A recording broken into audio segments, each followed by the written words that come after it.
wiping down the machine and cleaning it, we also don't want to forget our drip tray. Now we're removing this to clean it now.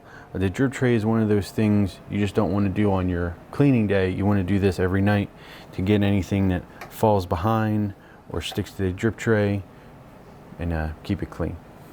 So to clean the parts, it's a lot like dishes. You could use hot water, dish soap, and a sponge or a soft rag.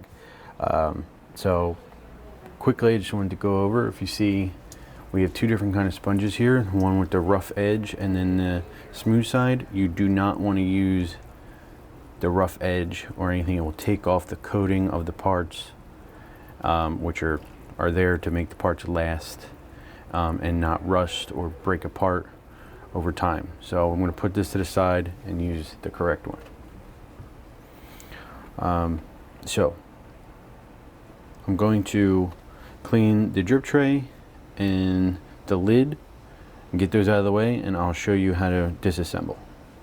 Okay, so I took away our drip tray, cleaned it, dried it, and our lid, cleaned it and dried it. So now I want to show you how to disassemble these parts, and then I'll get to cleaning them. So for the head, as you see, you have the 3 plungers.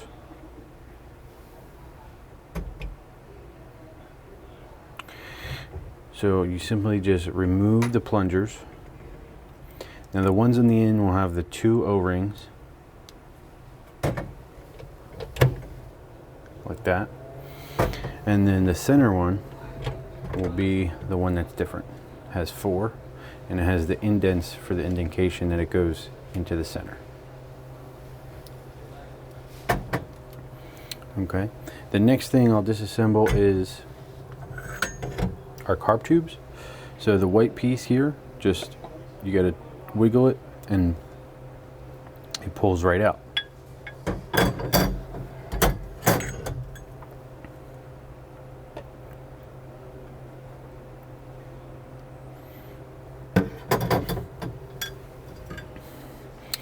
The last thing to disassemble would be our beater shafts.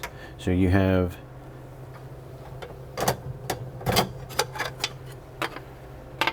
two blades, a breaker bar, and a shaft seal. So the blades simply lift off.